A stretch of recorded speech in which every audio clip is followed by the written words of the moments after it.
बिस्मिल्लाहिर्रहमानिर्रहीम, अस्सलाम वालेकुम। आज की वीडियो में आपके सामने रियल एस्टेट के जो डायनामिक्स हैं उसके ऊपर हम बात करेंगे कि किस तरह की जो इन्वेस्टमेंट्स हैं वो अवेलेबल होती हैं और लोग क्या सोच के इन्वेस्टमेंट किसी भी प्रॉपर्टी रियल एस्टेट के अंदर इन्वेस्टमेंट करते हैं। व्यूअर्स, आज की वीडियो में बेसिकली मैं आपके सामने 5-6 पॉइंट्स रखूँगा कि रियल एस्टेट इन्वेस्टमेंट क्या है और क्या ऐसे अवामिल हैं जिसकी वजह से रियल एस्टेट के अंदर जो इन्वेस्टमेंट है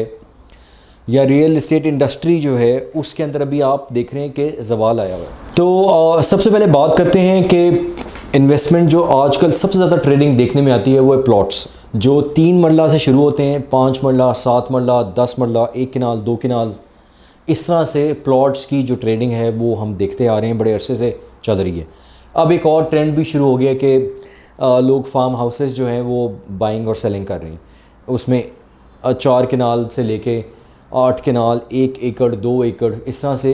एंड ऑनवर्ड्स जिसकी जितनी कैपेसिटी होती है वो इतनी बाइंग कर लेते हैं। प्लॉट्स के अलावा आप देखें कि जो इस वक्त जहाँ पर ज़्यादा इन्वेस्टमेंट जा रही है और जो एंड यूज़र और जो बिल्डर है ख़ास तौर पे, वो they are putting their eggs and money into construction, कि आप रेडी एक प्रोडक्ट बनाएं और उसके अंदर आप जो है अपना वहाँ से अपना प्रॉफिट जो है वो लेना शुरू करें। कंस्ट्रक्शन जो है वो इस वक्त जो मार्केट है इस वक्त बहुत बूम पे है, क्योंकि लोगों के पास इतना टाइम नहीं है कि वो पूरी परचेजिंग करें, अपने मकान के लिए खड़े हों और उसको बनाएं। इसलिए वो प्रेफर करते हैं कि कोई उनका अच्छा प्रोडक्ट मिले जिसको वो इमीडिएटली बाय कर सकें। नंबर 3 जो है वो इन्वेस्टमेंट हम कहते हैं कि जी रियल एस्टेट के अंदर जो सबसे ज़्यादा कहीं पर भी, नॉट ओनली इन पाकिस्तान बल्कि दुनिया में आप कहीं पर भी देख लें, जो नंबर 1 इन्वेस्टमेंट होती है that is into real estate. Real estate के अंदर लोग ज़ीरो से शुरू होते हैं और माशाल्लाह अरबपति बन जाते हैं। हमारे सामने कितनी बड़ी बड़ी मिसालें हैं, लेकिन पाकिस्तान के अंदर ये ट्रेंड जो है अब हम देखना शुरू हुए हैं कि लोग कपड़े का अगर काम कर रहे हैं तो वो भी पैसे डालते हैं रियल एस्टेट के अंदर, अगर कागज़ का काम कर रहे हैं तो भी डालते हैं पैसे रियल एस्टेट के अंदर, कि उनको पता है कि यार यहाँ पर हमें विद इन फ्यू मंथ्स अच्छा गेन जो है वो मिल जाएगा। नंबर 4 पे हम बात करते हैं कि पैसिव इनकम। पैसिव इनकम का मतलब ये है कि रेंटल इनकम जो है उसके लिए लोग इन्वेस्टमेंट्स करते हैं। आप जॉब कर रहे हैं लेकिन आपको आपके मीन्स इतने नहीं है कि आपने फॉर एग्जांपल 2 लाख रुपए जो है एक्स्ट्रा कमाने, तो आपको इस तरह की इन्वेस्टमेंट करेंगे कि जहां से आपको एक लगी बंदी रकम जो है वो आती जाए। अब हमारी रियल एस्टेट इंडस्ट्री का डिलेमा ये है, एक मुश्किल ये है कि क्योंकि हमारी स्टडी बड़ी कम है, नॉलेज बहुत कम है, हम अपने क्लाइंट को, इन्वेस्टर को ये अगर उसकी ज़रूरत है कि यार मुझे महीने का 5 लाख रुपया चाहिए कमाना है, अगर मैंने 10 लाख रुपए कमाने हैं, तो आप उसको रोड मैप नहीं दे सकते। मेजॉरिटी 99% मैं रियल एस्टेट के एजेंट्स की बात कर रहा हूँ, रियल एस्टेट इंडस्ट्री के अंदर बात कर रहा हूँ कि वो they are not equipped with the correct information कि क्या प्रॉपर्टीज़ हैं या कहाँ पर इन्वेस्टमेंट करके आप एक पैसिव इनकम से अपनी मंथली इनकम जो है वो जनरेट कर सकते हैं। तो ये चीज़ जो है इसके ऊपर भी मैं समझता हूँ ये एक बहुत बड़ा चैलेंज है कि बिलखसूस पाकिस्तान के अंदर कि यहाँ पर आपकी ख्वाहिश तो है कि आपको पैसिव इनकम चाहिए, रेंटल इनकम चाहिए, लेकिन वो बताने वाला एक ऑर्गेनाइजेशन नहीं है, वो इंडिविजुअल नहीं है कि वो गेम प्लान आपके साथ डिस्कस करे। लेकिन हमारी इसमें एक्सपर्टीज़ है ब्रॉडकास्ट प्रॉपर्टीज़ का। आप इसके ऊपर मैं काफ़ी डिटेल में आपके साथ डिस्कशन करूँगा अपनी चंद एक वीडियोज़ के अंदर कि आप कैसे अपनी पैसिव इनकम जो है उसको ग्रो कर सकते हैं मंथली बेसिस पे, रेंटल इनकम जो है जिससे आपको मिलना शुरू हो जाए। इस बारे में अगर आपकी कोई भी सजेशन वाला हो या अगर आपकी अपनी रिक्वायरमेंट है कि आप पैसिव इनकम चाहते हैं, रेंटल इनकम चाहते हैं मंथली बेसिस पे, तो आपका अगर कोई भी बजट है उसकी इन्वेस्टमेंट्स को आप डिस्कस करने के लिए मुझसे रब्ता कर सकते हैं स्क्रीन पर दिए गए हमारे कॉन्टैक्ट नंबर्स पे। इन्वेस्टमेंट्स की बात करते हैं तो 5वीं इन्वेस्टमेंट जो वर्ल्ड ओवर बहुत ज़्यादा होती है वो वेकेशन मार्केटिंग है, हॉलीडे होम्स जिसको बोलते हैं। पाकिस्तान के अंदर इमरान खान साहब की जब गवर्नमेंट आई थी तो उन्होंने टूरिज़म के ऊपर बहुत ज़्यादा ज़ोर देना शुरू किया था, लेकिन अनफॉर्चुनेटली वो प्रोजेक्ट्स नहीं मटेरियलाइज हो सके, जिसकी वजह से वो प्रोजेक्ट आप समझें कि वो उस पर इतना ज़्यादा काम नहीं हो सका। लेकिन दुनिया भर में आप देख लें ग्लोबली, एयरबीएनबी को देख लें, इसके अलावा और कुछ को देख लें, बिलियन ऑफ डॉलर्स की ये इंडस्ट्री है कि आपकी प्रॉपर्टी है, आप उसको रेंटल पे देते हैं, टूरिस्ट को देते हैं और वहाँ से आपको एक बेहतरीन रेंटल इनकम मिलती है। आपका कैपिटल भी ग्रो करता है, आपका जो इन्वेस्टमेंट है वो भी ग्रो करती है और आपको बेहतरीन आरओआई जो है वो मिलना शुरू हो जाती है। तो पाकिस्तान के अंदर अनफॉर्चुनेटली ये जो हमने 5 आपके सामने लिस्ट की हैं इनकम स्ट्रीम्स, इन्वेस्टमेंट की जो स्ट्रीम्स हैं, इनमें से सिर्फ़ और सिर्फ अगर काम हो रहा है तो वो काम हो रहा है प्लॉट्स की बाइंग और सेलिंग के ऊपर। क्योंकि वो एक भेड़ चाल है कि जी ये प्लॉट ख़रीदें, इसके ऊपर प्रॉफिट हो रहा है, इसको बेच दें, दूसरा ख़रीद लें, उसको बेच दें, तीसरा ख़रीद लें, एंड सो फोर्थ। इसलिए इसके ऊपर हम बड़ी डिटेल में आपके साथ डिस्कशन करेंगे कि हम इस चैलेंज को किस तरह से बेहतर कर सकते हैं और आपकी इन्वेस्टमेंट्स को आप कैसे ग्रो कर सकते हैं बाकी स्ट्रीम्स के अंदर अपनी इनकम को बढ़ाने के लिए।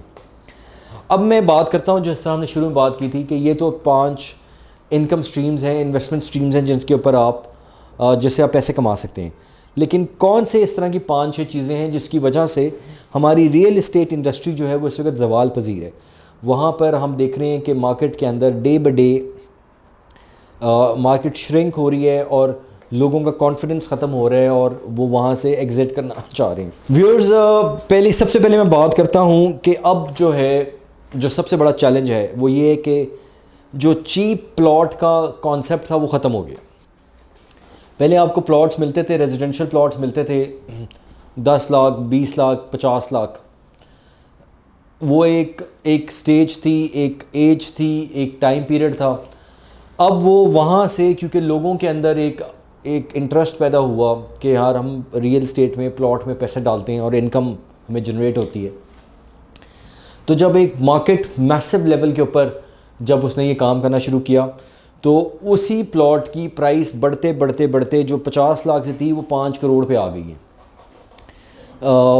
इस्लामाबाद के अंदर आप 4 कनाल अगर लेने के लिए जाएं तो वो 1 अरब रुपए की प्रॉपर्टी आपको मिलती है, 1 बिलियन रुपीज़। पाकिस्तान के अंदर लाहौर के अंदर बात अगर हम कर लें तो डीएचए में सिर्फ 1 कनाल और 2 कनाल है।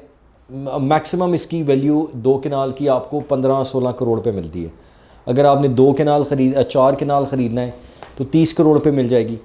लेकिन अगर आप लाहौर को स्टडी करें, अगर आप जो प्रॉपर इनकी कटिंग थी 4 कनाल 8 कनाल की जोहो टाउन मॉडल टाउन के अंदर, बिलखसूस गुलबर्ग एरिया के अंदर, वहाँ पर इनिशियल प्लॉट कटिंग ही 4 कनाल की थी, 8 कनाल की थी, 16 कनाल की थी, 32 कनाल की थी। तो जब वो ट्रांसलेट होना शुरू हुई उसकी रेशो के अंदर, तो हमने देखा कि जी वो उसका कंपैरिजन ही नहीं है डीएचए के साथ, कि वो प्रॉपर्टी आपकी 300 अरब के ऊपर है और डीएचए के अंदर आपकी प्रॉपर्टी 50 करोड़ के ऊपर है। यानी कि जो अगर आप 4 कनाल इधर ले रहे हैं और 4 कनाल आप कोई मॉडल टाउन में या गुलबर्ग में अगर बेच रहे हैं तो प्राइसेस जो हैं वो they have gone up so high, इतना राइज़ किया है उन्होंने कि महंगा प्लॉट होने की वजह से वो जो चीप सस्ते प्लॉट का कॉन्सेप्ट था वो ख़त्म हो गया और इसलिए लोगों की अब बाइंग और सेलिंग बहुत महदूद होती जा रही है रियल इस्टेट के अंदर, प्लॉट्स की बाइंग और सेलिंग के अंदर। नंबर 2 जो एक चैलेंज है जिसकी वजह से हम देखते हैं कि बहुत ज़्यादा इश्यूज़ नज़र आते हैं, वो ये कि कंपटीशन जो है वो ख़त्म होता जा रहा है। पहले आपका गिने चुने लोग होते थे, 15 लोग 20 लोग एक सोसाइटी में काम करते हैं। इस वक्त बिलखसूस डीएचए के अंदर हम बात करते हैं, डीएचए लाहौर के अंदर 5 से 6 हज़ार आपको रियल इस्टेट की कंपनीज़ मिलती हैं। ये मैं आपको सिर्फ डीएचए लाहौर की बात बता रहा हूँ। और इसके अलावा अब आप लाहौर के बाकी एरियाज़ में देख लें कि कितनी सोसाइटीज़ हैं और कितने लोग उसके अंदर काम कर रहे हैं। तो जो कंपटीशन का आपको एज था कि एक सोसाइटी के अंदर पहले 15, 20, 25 लोग अगर काम कर रहे थे तो वो एक बहुत बड़ा पाई जो था इन्वेस्टमेंट का उसको वो हैंडल करते थे, अपनी सर्विसेज देते थे। लेकिन अगर 5-6 हज़ार बंदा सिर्फ डीएचए के अंदर ये भी डील कर रहा है, आपको अपनी सर्विसेज देख रहा है, तो लाखों लोग जो हैं वो रियल इस्टेट की इस वक्त आप समझें कि रोज़गार से वाबस्ता हो गए। तो वो जो कंपटीशन का एलिमेंट था वो इस वक्त ख़त्म हो गया। नंबर 3 जो बहुत ही इम्पॉर्टेंट चीज़ है जो डिक्लाइन के अंदर एक वजह बन रही है, वो है क्रेडिबिलिटी। कि क्रेडिबिलिटी का एक बहुत बड़ा इशू है। आपको ये पता नहीं होता कि यार ये मुझे प्लॉट मिलेगा या मुझे ये नहीं मिलेगा। चंद एक सोसाइटीज़ हैं जिसके अंदर आपको शॉर्ट होते हैं यार कि अगर मैं इन्वेस्टमेंट कर रहा हूँ तो ये 3 साल 5 साल 10 साल के टाइम पीरियड में मैच्योर हो जाएगी। फॉर एग्जांपल DHA के अंदर हम बात करते हैं तो DHA one of the most secure societies है। DHA इसको मैनिपुलेट भी करता है। उसने अगर कहीं का कोई नई फेज़ लॉन्च किया है तो मे बी 10 साल 15 साल लग जाते हैं उसको प्रॉपर डेवलप होते पोजीशन मिलते हैं। लेकिन इन लोगों का एक माइंडसेट है बन गया हुआ है कि यार अगर हम DHA की प्रॉपर्टी के अंदर इन्वेस्ट कर रहे हैं तो हमें लेटर ऑन सूनर और लेटर हमें इसकी जो हमारी इन्वेस्टमेंट है इसका रिटर्न भी मिलेगा, पोजीशन भी मिलेगा और इसके ऊपर जो हमने इन्वेस्टमेंट की हुई है उसके ऊपर हम गेन भी ले सकते हैं। क्रेडिबिलिटी का जो इशू है वो बहुत ज़्यादा मार्केट के अंदर एक फ़ाइल सिस्टम जब आ गया तो उसने बहुत ज़्यादा जो है वो लोगों का कॉन्फिडेंस जो है ना उसको ख़राब किया। लोगों ने लाखों फ़ाइल बेच दी प्राइवेट डेवलपर ने, लेकिन क्योंकि वो कब्ज़ा नहीं दे सके इसलिए इतने बड़े बड़े स्कैम मार्केट के अंदर आए कि उनको बहरहाल आप सुनते हैं कि कभी नैब की इंक्वायरी शुरू हो गई है, कभी FIA की इंक्वायरी शुरू हो गई है और लोगों की छोटी छोटी इन्वेस्टमेंट्स 4 लाख 5 लाख रुपए जो है वो आप समझें कि डूब गए बिल्कुल। जिन्होंने 4 लाख 5 लाख 7 लाख दे के इन्वेस्टमेंट अपनी बुकिंग कराई प्लॉट की और क्योंकि NOCs नहीं थे गवर्नमेंट की तरफ से और क्लाइंट्स को वो पोजीशन नहीं मिल सका। अब आज अगर हम बात करें तो अगर कोई भी प्राइवेट सोसाइटी है उसके लिए सबसे बड़ा चैलेंज ये है कि उसने अगर अपनी कोई भी चीज़ अनाउंस की है तो उसको विद इन फ्यू मंथ्स ये बात करनी पड़ती है कि जी हम आपको इमीडिएटली कब्ज़ा दे रहे हैं, तब कुछ थोड़ी सी क्रेडिबिलिटी उसकी बनती है, अदरवाइज़ लोग इंटरेस्टेड नहीं होते। आप बहरिया की एग्जांपल देख लें, उन्होंने बहरिया का हिसाब ये था, ये फ़ाइल सिस्टम बहरिया ने शुरू की थी, एक कॉन्सेप्ट था और लोग लाइनों में सुबह से लग के खड़े हो जाते थे और दरवाजे तोड़ देते थे फॉर्म लेने के लिए। लेकिन उसको 1.5 2 3 साल जब बहरिया भी पोजीशन नहीं दे सका तो बहुत बैकलैश आया बहरिया के ऊपर भी। लोगों ने जो इन्वेस्टमेंट की हुई थी तो बहरिया को भी ये कॉन्सेप्ट समझ आ गया कि जी अब हमने अगर कोई भी अपनी सोसाइटी न्यू फेज़ लॉन्च करना है तो उसका इमीडिएटली हमने कब्ज़ा देना है, उसकी फौरी हमने इमीडिएटली उसका हमने अब पोजीशन की तरफ जाना है। नंबर 4 के ऊपर बात करते हैं कि जो government of Pakistan for example, वो बुरी तरह फेल हो गई है हाउसिंग सेक्टर के अंदर। उन्होंने जितने भी हाउसिंग सेक्टर ख़ुद से गवर्नमेंट ने इनिशिएट किए वो poor planning, non availability of funds और जो राइट ह्यूमन रिसोर्स होता है कि आपने क्लाइंट को एक चीज़ मार्केट में बेचनी है, पिच करनी है, प्रॉपर्टी जो है बाइंग सेलिंग करनी है, उसको क्योंकि मार्केट गवर्नमेंट नहीं कर सकी, इसलिए आप देखें कि जितनी भी सोसाइटीज़ उन्होंने ताहाल इस वक्त लॉन्च की वो सब इस वक्त जवाल का शिकार है। लाहौर के अंदर मैं बात करता हूँ, LDA की एक बहुत बड़ी मिसाल है कि LDA का प्रोजेक्ट हम देख रहे हैं कि 10-15 साल से गवर्नमेंट ने ऐलान किया, अनाउंस किया हुआ है, उसकी फ़ाइलें उन्होंने बेची हैं, लोगों ने प्रॉफिट लिया, लॉस लिया, लेकिन वो ताहाल भी बहुत 80% ऑफ दैट का नहीं दे सके पोजीशन। इसी तरह CDA की बहुत इस तरह की सोसाइटीज़ हैं इस्लामाबाद में, KDA की बहुत सोसाइटीज़ हैं कराची के अंदर। ये बहुत बड़ा एक चैलेंज जो है गवर्नमेंट लेवल के ऊपर भी है और उसकी सबसे बड़ी वजह यह है कि मार्केट के डायनामिक्स चेंज हो गए। अब आपको रियल एस्टेट का काम करने के लिए वो एक स्पेशलाइज्ड टीम चाहिए होती है।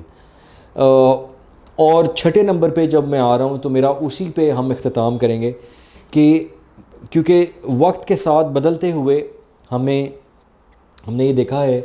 कि एक traditional real estate culture market में ख़त्म हो रहा है और एक न्यू ऑनलाइन सिस्टम जो है मार्केट के अंदर उसका आप देखें कि इजरा हुआ है और जितनी तेज़ी से उसने ग्राउंड कवर की है और मार्केट में अपनी पेनिट्रेशन की है उसकी मिसाल नहीं मिलती, नज़ीर नहीं मिलती। तो मार्केट अगर आगे चलनी है तो उसके लिए आपको वक्त के तकाज़ों के साथ चलना पड़ेगा और ऑनलाइन डिजिटल इसके ऊपर आपको भरपूर तरीके से एफ़र्ट करनी पड़ेगी अगर आप रियल इस्टेट की इंडस्ट्री के अंदर सक्सेसफुल होना चाहते हैं। आज की वीडियो में हमने ब्रॉडकास्ट प्रॉपर्टीज़ ने ये एक्सक्लूसिव इन्फॉर्मेशन आपके साथ शेयर की है। उसका रीज़न ये है कि हम जब आपको अगर कोई इन्फॉर्मेशन शेयर करते हैं कि किसी प्रॉपर्टी के बारे में, तो अगर हम देखते हैं कि कहीं इसके अंदर हमें कुछ वीकनेस नज़र आ रही है तो उसको भी पिन पॉइंट करना बड़ा ज़रूरी है, ताकि रियल इस्टेट इंडस्ट्री से जुड़े जितने भी लोग हैं, ख़ानदान हैं, उन तक एक पॉइंट ऑफ व्यू जाए और वो अपनी सेल्स को बेहतर करने के लिए इन तमाम टेक्निक्स एंड टेक्नोलॉजीज़ के ऊपर काम कर सकें। आप अगर एंड यूज़र हैं, कोई भी ख़रीदारी करना चाहते हैं, बेचना चाहते हैं, मशवरा करना चाहते हैं, तो उसके लिए आप मुझसे रब्ता कर सकते हैं स्क्रीन पर दिए गए हमारे कॉन्टैक्ट नंबर्स पे। हमारा यूट्यूब चैनल का पेज ब्रॉडकास्ट प्रॉपर्टीज़ आप ज़रूर सब्सक्राइब करें, बेल आइकन को प्रेस करें ताकि लेटेस्ट अपडेट्स आपको बर वक्त मिलती रहें।